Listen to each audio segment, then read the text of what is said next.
LPG cylinder ಬೆಲೆಯಲ್ಲಿ ಬರೋಬ್ಬರಿ ಹೆಚ್ಚಲಾಗಿದೆ ಅಂತಲೇ ಹೇಳ್ಬೋದು. ಎಲ್ಲರಿಗೂ ಗಿರ್ಮಿ ಕನ್ನಡ TV ಯೂಟ್ಯೂಬ್ ಚಾನಲ್ಗೆ ಸ್ವಾಗತ ಸುಸ್ವಾಗತ ಅಂತ ಹೇಳ್ತಾ ಬಿಡಿ ಶುರು ಮಾಡೋಕ್ಕಿಂತ ಮೊದಲು ಯಾರೆಲ್ಲ ನಮ್ಮ ಯೂಟ್ಯೂಬ್ ಚಾನಲ್ ಬಂದು ನೋಡ್ತಿದ್ದೀರಿ ಅವರೆಲ್ಲ ಸಬ್ಸ್ಕ್ರೈಬ್ ಮಾಡ್ಕೊಳ್ಳಿ, ಮತ್ತಲ್ಲೇ ಪಕ್ಕದಲ್ಲಿರೋ ಬೆಲ್ಲೈಕನನ್ನು ಪ್ರೆಸ್ ಮಾಡಿ. ಏಪ್ರಿಲ್ 1ರಿಂದ 19 kg ವಾಣಿಜ್ಯ ಸಿಲಿಂಡರ್ ಬೆಲೆಯಲ್ಲಿ 218% ಈ ಬಾರಿ ಏರಿಕೆಯಾಗಿದೆ. ಈ ಬೆಲೆ ಏರಿಕೆ ಹೋಟೆಲ್ ಮತ್ತು ಇತರ ವ್ಯಾಪಾರಗಳ ಮೇಲೆ ನೇರ ಪರಿಣಾಮ ಬೀರಲಿದ್ದು, ಗೃಹ ಬಳಕೆ ಸಿಲಿಂಡರ್ ದರದಲ್ಲಿ ಯಾವುದೇ ಬದಲಾವಣೆ ಆಗಲಿಲ್ಲ. ಮಧ್ಯಪ್ರಾಚ್ಯದ ಯುದ್ಧದ ಭೀಕರ ಪರಿಣಾಮ ಭಾರತದ ಅಡುಗೆ ಮನೆ ಮತ್ತು ಹೋಟೆಲ್ಗಳ ಮೇಲೆ ಬೀರಿದ್ದು ಇಂದು ಮತ್ತೆ ಬೆಲೆ ಏರಿಕೆಯಾಗಿದೆ.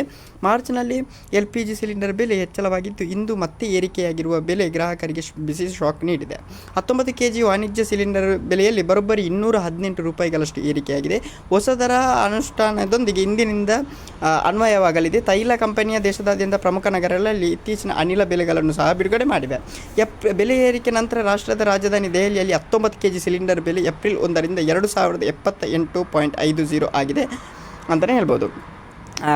ಗೃಹ ಬಳಕೆ ಸಿಲಿಂಡರ್ ಬೆಲೆಯಲ್ಲಿ ಯಾವುದೇ ಏರಿಕೆಯಾಗಲಿಲ್ಲ, ಅದೊಂದು ಸಮಾಧಾನದ ವಿಷಯ ಅಂತಲೇ ಹೇಳ್ಬೋದು. ಓಕೆ ಗೈಸ್, 19 kg ವಾಣಿಜ್ಯ ಸಿಲಿಂಡರ್ ಬೆಲೆ ಏರಿಕೆ ಆಗಿರೋದು 218 ರೂಪಾಯಿ. Thank you, bye bye, love you so much.